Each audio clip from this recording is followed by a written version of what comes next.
Bem-vindos ao Casos de Sangue. Estou aqui hoje para relatar uma história comovente. O caso de Shari Miller, a origem de uma manipuladora. Uma mulher que utilizou sedução, mentiras e conversas pela internet para organizar um acontecimento terrível, foi detida em fevereiro dos anos 2000. Este caso é frequentemente mencionado como o primeiro relacionado à internet nos Estados Unidos da América. Em 22 de dezembro do ano 2000, Shari Miller, uma típica mãe americana de 3 filhos, foi considerada culpada de ato ilícito de segundo grau e conspiração para cometer ato premeditado de primeiro grau. Ela manteve sua inocência por quase 17 anos antes de confessar em 2016. "Eu arruinei muitas vidas. É hora de acabar com as mentiras e contar a verdade", pronunciou Shari Miller antes de sua confissão. Bruce e Shari nasceram e viveram em Flint, Michigan, uma cidade pobre que já foi um importante centro da indústria automobilística do meio-oeste. Shari Patty Keithley Miller nasceu em 13 de outubro de 1971 e, segundo ela, teve uma infância muito difícil. A menina cresceu sem pai. Sua mãe levava uma vida desregrada, bebia muito e frequentemente trocava de companheiros. A infância de Shari foi passada em um trailer ao lado dos companheiros de sua mãe, que frequentemente a maltratavam. De acordo com as palavras de Shari, ela sofreu abusos desde os 3 ou 4 anos de idade. Aos 16 anos, a jovem ficou sozinha. Aos 17, casou-se, engravidou e deu à luz. O casamento terminou algum tempo depois. Shari casou-se novamente e se divorciou pela segunda vez. Seu segundo marido, Tribe, foi considerado culpado de maus tratos infantis de segundo grau por agredir gravemente uma criança, resultando em múltiplas fraturas no crânio. Tribe também foi julgado por maltratar sua enteada de 6 anos, mas foi absolvido por falta de provas. Shari ia de um relacionamento para outro, sempre procurando alguém que pudesse cuidar dela. Aos 26 anos, ela se encontrava como mãe solteira de 3 filhos de pais diferentes, trabalhando em uma casa de repouso e vendendo cosméticos Mary Kay para sobreviver. Ela não era uma modelo em termos de beleza, mas era definitivamente atraente e carismática. O encontro fatal. Em 1997, a jovem de 26 anos consegue um emprego como contadora na B&J Auto Salvage, empresa de Bruce Miller. Neste momento, Shari percebe que o bem-sucedido empresário de 47 anos é o homem certo para lhe proporcionar estabilidade e conforto. Bruce Leroy Miller nasceu em 26 de julho de 1951. Quando jovem, trabalhou por vários anos na General Motors, como muitos residentes de Flint. Depois de deixar a GM, Bruce continuou no ramo de desmanche de automóveis. Na verdade, ele era proprietário e administrava um ferro velho, que consistia em receber carros antigos, cujas peças eram posteriormente revendidas. Bruce havia se casado 3 vezes, adorava corridas, socializar com as pessoas e sempre demonstrava generosidade e sinceridade. No início, ele não estava interessado em Shari Keithley, sua nova funcionária. Bruce apenas ajudava uma mãe solteira em uma situação de vida difícil, mas Shari conseguiu conquistá-lo.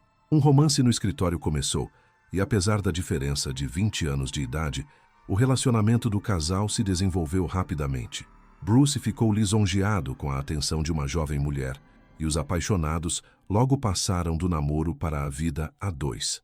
4 meses depois, em 23 de abril de 1999, realizou-se o casamento em uma das capelas de Las Vegas.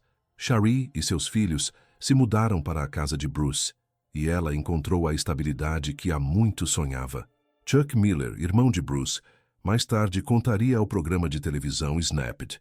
Ela sempre dizia que Bruce era a melhor coisa que já aconteceu na vida dela. Finalmente tinha uma vida normal e um homem que podia dar a ela a felicidade. A esposa de Chuck, Judy, disse que Bruce estava encantado pela jovem loira bonita que ele considerava a esposa perfeita. Apenas os amigos expressavam preocupação com a necessidade de Shari de gastar dinheiro em compras, além de suas possibilidades. Ela rapidamente atingiu o limite de seus cartões de crédito e gastava todo o dinheiro que conseguia encontrar. "Eu estava tentando preencher um vazio constante", Shari diria mais tarde. Apesar das preocupações de seus amigos, seu dedicado marido não se importava e fechava os olhos para os hábitos de gastos de sua esposa. De qualquer forma, Shari também trabalhava. Ela era vendedora de cosméticos Mary Kay, o que lhe permitia vender produtos para clientes em casa ou durante viagens pelo país. Para ajudá-la a manter o controle de suas contas, seu marido até comprou um computador para ela. Foi esta aquisição que se tornou o ponto decisivo. Shari Miller descobriu acidentalmente salas de bate-papo para adultos na internet quando estava escolhendo um destino de férias usando seu computador doméstico. Em 1999, as redes sociais não existiam e as mensagens de texto não eram uma prática comum. Em vez disso, as pessoas se comunicavam umas com as outras em salas de bate-papo online.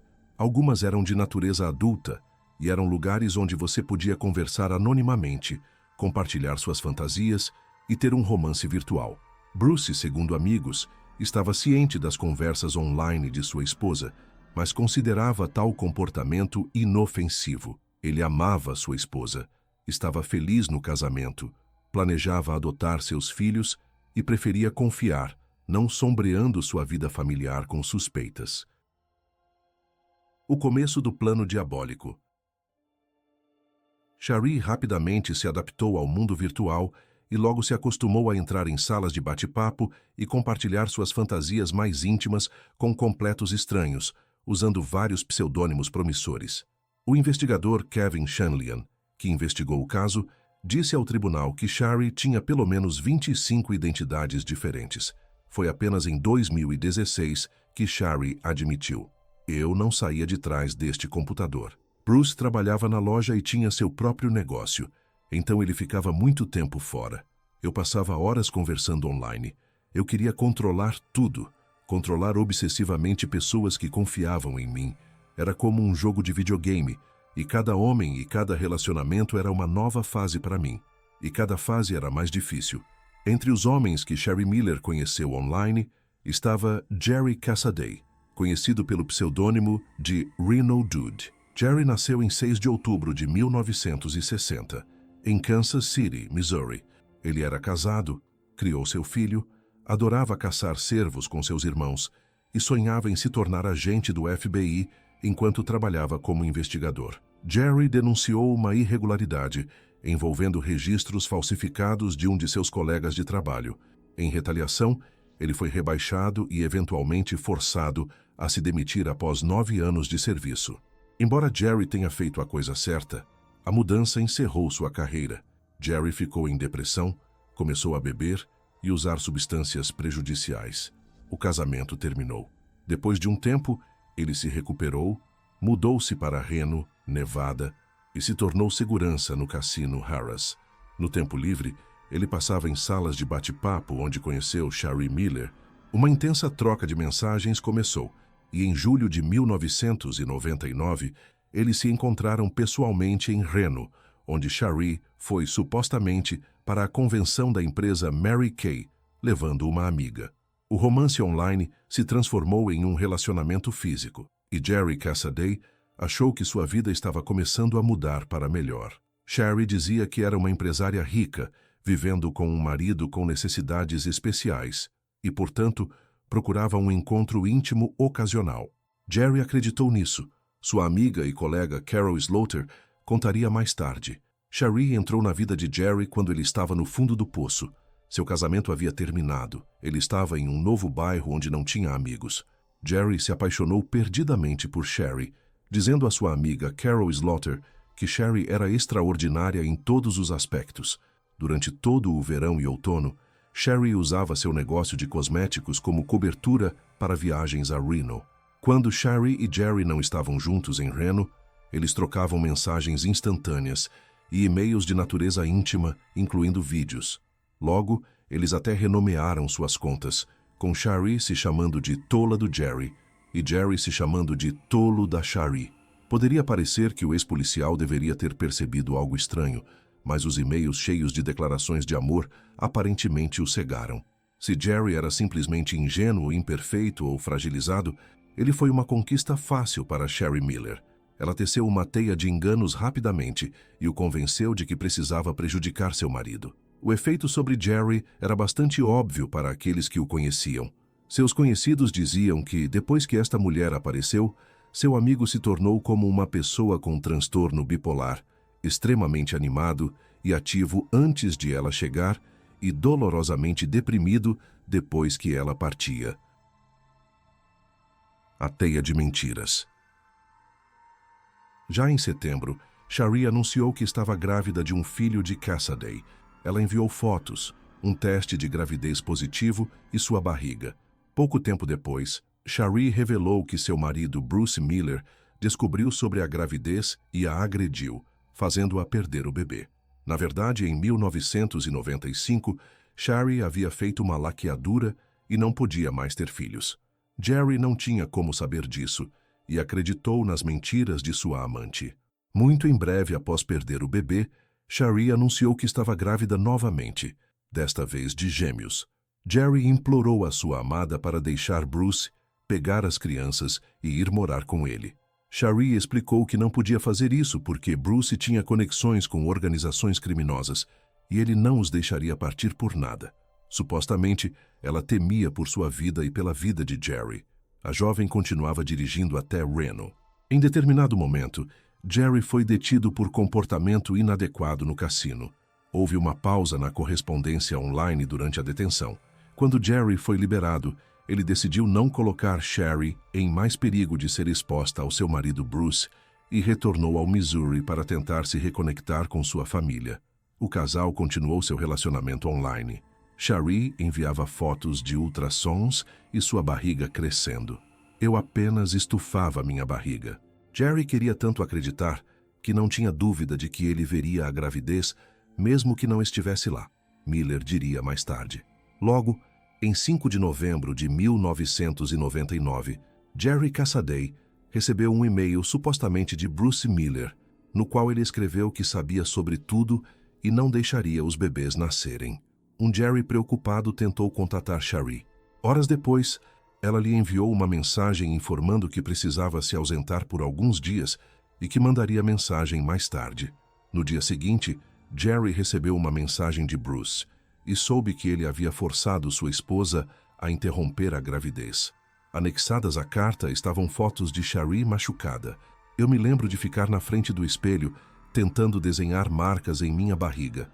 Shari contaria mais tarde. Jerry havia chegado ao seu limite. Seus filhos, não um, mas 2 gêmeos de uma vez, teriam sido perdidos por causa de Bruce Miller. Ele estava novamente devastado e cheio de raiva.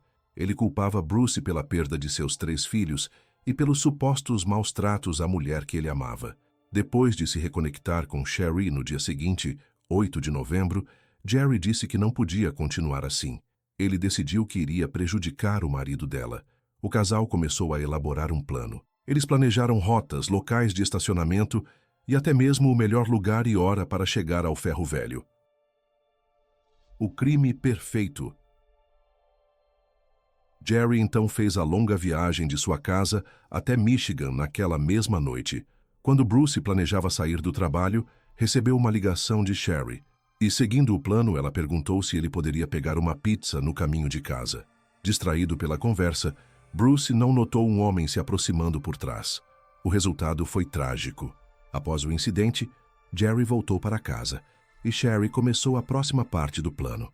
Ela ligou para Chuck, irmão de Bruce, disse que estava muito preocupada com a longa ausência do marido e pediu a Chuck para ir até o Ferro Velho ver se estava tudo bem. Quando Chuck chegou lá, encontrou seu irmão sem vida no chão. Segundo testemunhas, quando Shari soube da partida de Bruce, ela começou a gritar e chorar. O local foi rapidamente descoberto, mas nenhum vestígio ou evidência do suspeito permaneceu. Os investigadores descobriram que Bruce carregava grandes quantias em dinheiro e inicialmente pensaram que sua partida poderia ter sido resultado de uma tentativa de assalto, já que a carteira do homem estava desaparecida. John Hutchinson, um amigo e funcionário de Bruce, que recentemente havia pedido emprestado $2.000 dele, tornou-se suspeito. A polícia interrogou Hutchinson, revistou sua casa e confiscou armas. John negou veementemente seu envolvimento. A busca foi inconclusiva e, apesar do fato de Hutchinson não ter passado no teste do polígrafo, ele foi eventualmente liberado.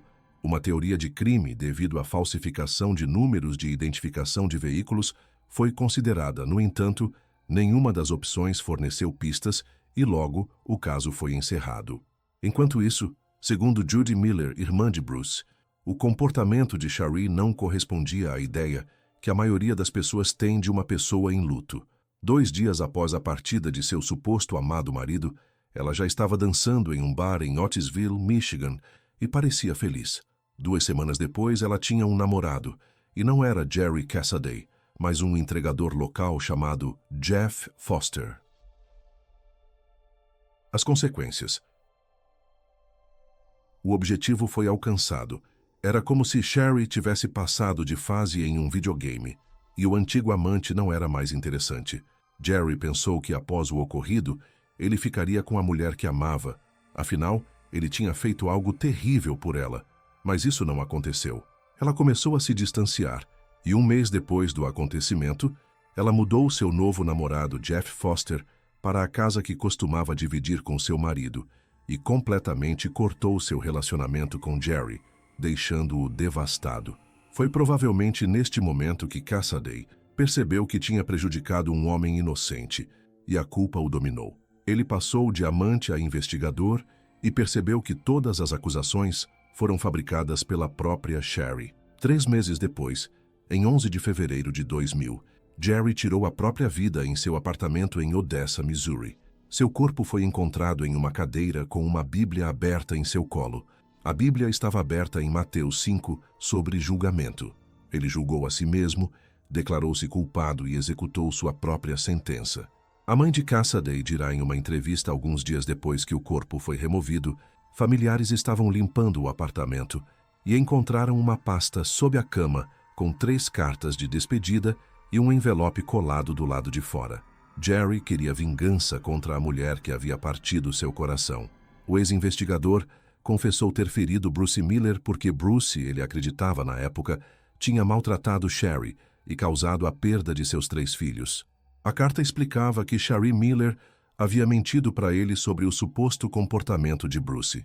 Eu fui até lá e o feri.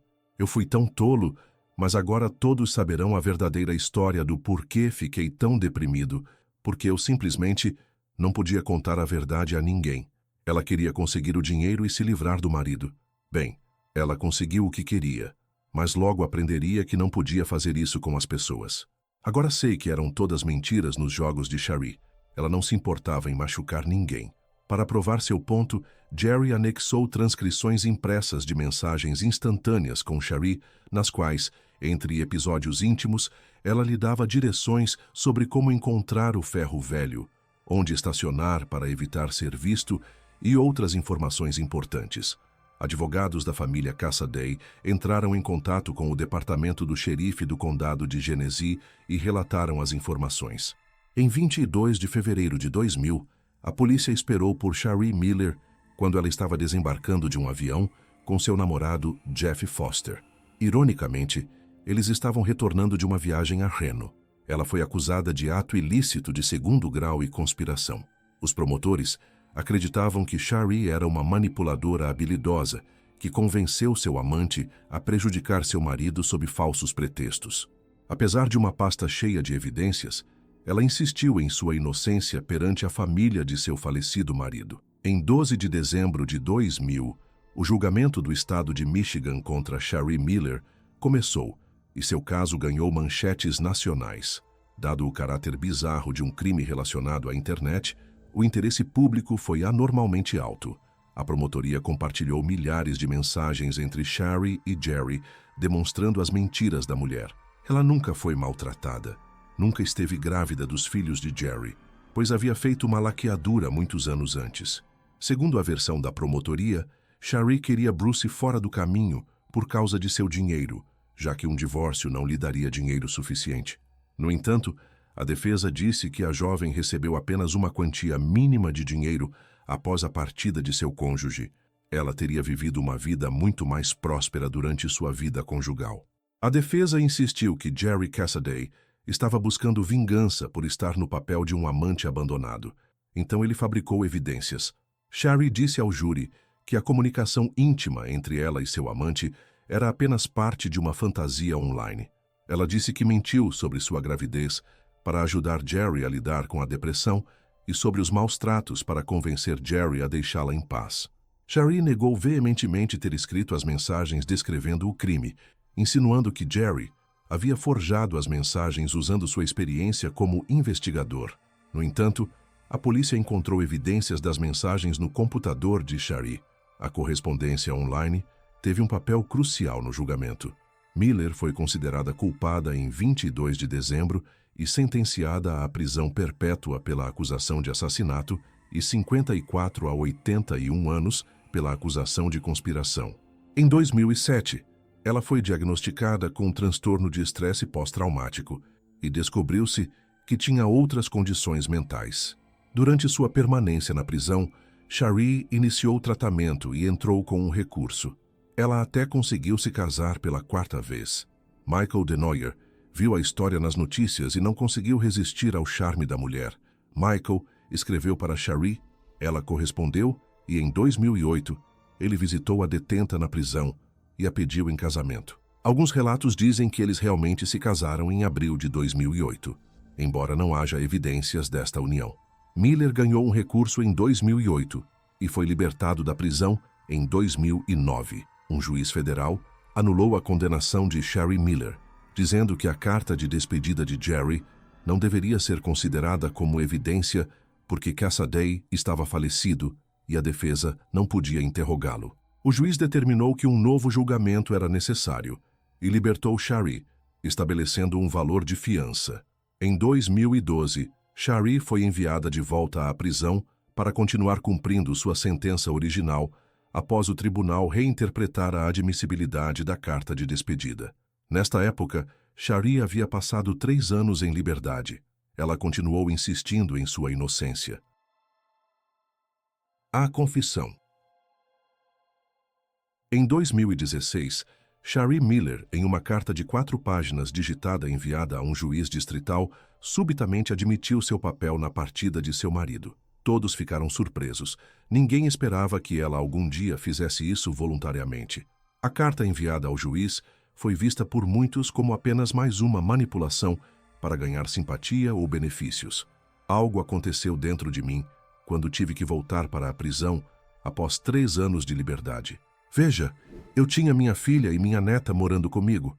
Implorei a minha filha para não vir comigo quando estava sendo levada de volta para esta prisão. Ela não quis ouvir. Quando passei pelas portas deslizantes e olhei para trás para minha filha, ela estava chorando tanto. Lembro de ouvi-la gritar, "Não, mamãe, não vá." Depois daquele momento, todas as implicações do que eu tinha feito com Bruce, seus amigos, sua família, Jerry, seus amigos e sua família, me atingiram com toda a força. Eles nunca mais os verão. Bruce era um homem extraordinário. Cherie Miller escreveu sobre seu marido. Ele nunca me machucou ou a meus filhos. Tudo o que ele fez foi nos amar. Ele queria adotar meus filhos. Ele só queria uma família. O único homem que me amou e eu fiz com que ele se fosse. Em 2022, Cherie concedeu uma entrevista pública a uma emissora de TV popular. Ela admitiu que Bruce não tinha envolvimento com organizações criminosas e nunca a maltratou. Ela confessou que usou maquiagem para simular machucados e falsificou exames de ultrassom para manipular Jerry. Segundo Cherie, ela não fez isso pelo dinheiro. Ela disse que tinha medo que Bruce descobrisse quem ela realmente era e sentiu que seria mais fácil que ele partisse do que descobrir a verdade sobre ela. Cherie admitiu que sabia sobre a tendência de Jerry à depressão e a pasta de evidências, mas estava confiante de que conseguiria se esquivar de qualquer acusação e poderia manipular o júri e o tribunal. Ela estava tão convencida disso que recusou um acordo judicial que poderia ter lhe dado 15 anos em vez de prisão perpétua. De acordo com Cherie, foi preciso uma história pública para encontrar paz consigo mesma. Ainda é muito difícil para mim olhar no espelho, percebendo o que fiz. Tenho esperado para contar a verdade e, com sorte, conseguir um pouco de paz com isso, disse Cherie Miller. Cherie Miller permanece no complexo feminino Huron Valley, em Michigan. Ela não é elegível para liberdade condicional. Mas e vocês? O que pensam sobre o caso? Deixem seu like, se inscrevam no canal e ativem o sininho para serem notificados das próximas histórias que estão por vir. Obrigado por assistir e até a próxima.